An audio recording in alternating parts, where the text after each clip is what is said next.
Coach, team is on one of its more consistent stretches of the season so far. First off, what do you attribute that success to, and how has the week of practice been?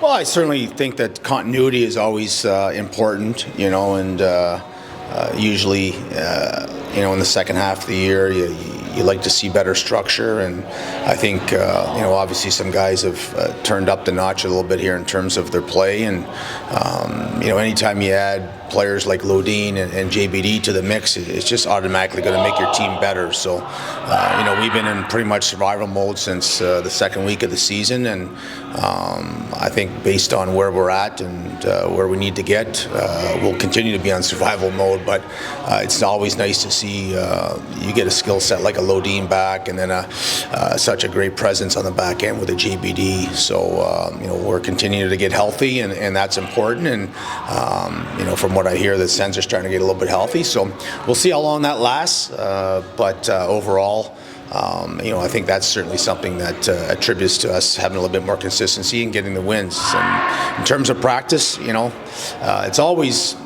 when you start getting into rhythm with games, and the guys are always, their mindset is you play Wednesday, Friday, Saturday, and that's really typically a week for us. So this week was a little bit different, obviously, with no midweek game, and I kind of use the analogy of a refrigerator. It's constantly on, and that's what the players get accustomed to with the 3-game week. So we try to structure this week with a really hard practice on Wednesday, try and mimic not necessarily game action, but at least the practice was more difficult, and then they come back Thursday with a more maybe a less intense practice as if it was a day after a game. So we'll see if it works or it pays off. Obviously a lot of our division rivalries, including Cleveland, played Wednesday, so they start to get into a rhythm as well.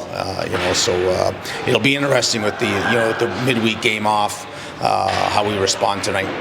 About a month away from the AHL All-Star Classic in Laval, and Igor Sokolov has been selected to represent the Belleville Senators. Is that kind of just a testament to the work that he's been putting in over the last few seasons? Yeah, absolutely, and I think that, as I said to him, it's certainly a testament to what the other coaches within our division feel about him, because ultimately, we are, as an organization, we submit the names at the time that it's required to who we feel deserves recognition, and then it's up to the opposing coaches within the division to really pick, the 10 players that get selected. So, obviously you can't vote for your own guy, but Sokolov was on our initial list, and I guess the coaches felt that he was the most deserving from our team. So it's great for him. I think he's had a great stretch of hockey here, probably the last 12 to 15, and even though he probably had a little bit of a slow start in terms of what we're looking for to get him to the NHL, the points were still there.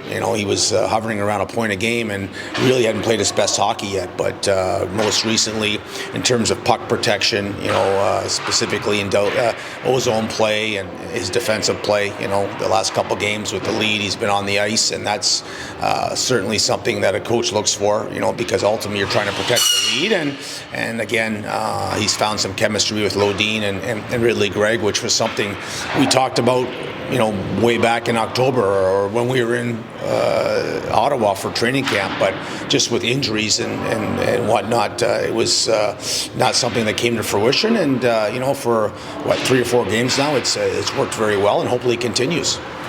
Cleveland's had some struggles of recent, but over the years you've had a lot of good battles with them. What kind of are you seeing from them on tape structurally, and what's kind of the message to your team about how you can battle them tonight? Well, I think the first thing that stands out is their power play is second in the league, right? And, anytime your power play is in the top 5 or top 10 in the league, it's something you got to be real conscious of. They're, I believe, 4th off the rush, if you look at the analytics, and I don't think that's changed because we played them in Game 13. It was 8-7 shootout win, so there was a lot of goals scored that game, and, they generate a ton off the rush. So, and they're really strong on face-offs, both in the D zone and the O zone. So, we've come off a couple games where we have struggled in the face-off dot. So, for us, trying to stay disciplined to keep their power play off the ice, controlling the neutral zone, so we maybe turn more pucks over than let them create off the rush.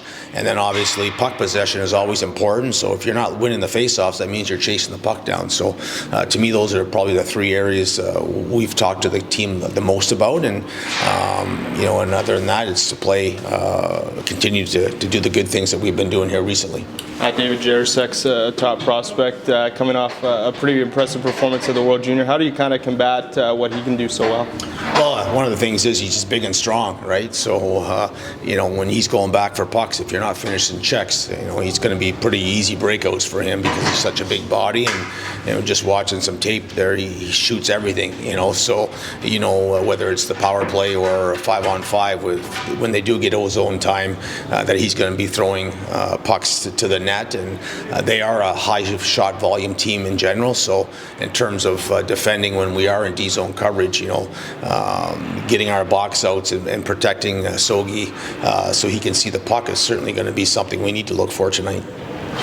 Speaking of Sogi, he'll be back after Kevin Mandolese had a nice performance the other night. Do you have a plan for the weekend, or are we going to see how tonight goes first? Yeah, I think it's a game-to-game thing. I know Sogi is ready and wants to start playing some back-to-backs, and anytime a goaltender comes to you and wants to play a back-to-back, that tells me he's mentally ready, and that's what happened last week. But we just didn't feel with the travel and the 3-game set that it was time, and it was also time to get Mandolese back in the net and reward him for his play in Allen. So we're just going to go with tonight, and we always make decisions post-game in terms of shot volume, how much he has to work, the type of grade A's we're giving up, and then we'll make a decision on whether Sogi can play back-to-back. But on a 2-game set, and it's certainly a week that we could do it, but we'll see post-game how it looks. Jace Howerluck will return from a brief injury layoff. How nice will it be to have him back, and are there any other updates on the roster or injury front?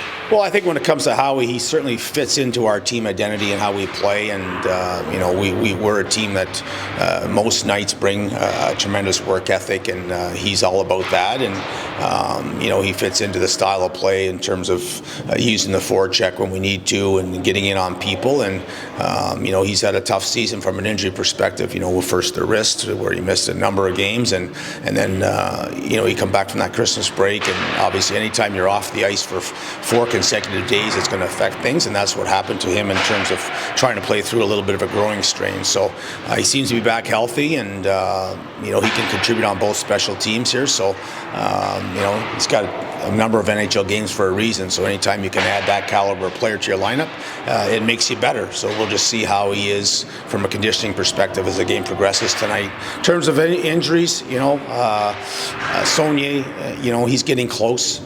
He went for his impact test here this morning in Ottawa, and if he gets clearance over the next 24 hours, you certainly can see him probably playing Toronto next Wednesday, and so that's good news on his end. Robbie Arventi continues to be a guy that's getting close, hopefully, but we'll have to see where that takes us here over the next couple of weeks. I wouldn't anticipate seeing him till potentially maybe in Laval if everything goes well, and then Thompson's, he's week to week with really no change, and we'll see where things at with him. And then obviously we have Wedman, who's out long term. Thanks for the update, Coach. Good luck tonight. Okay, thanks, buddy.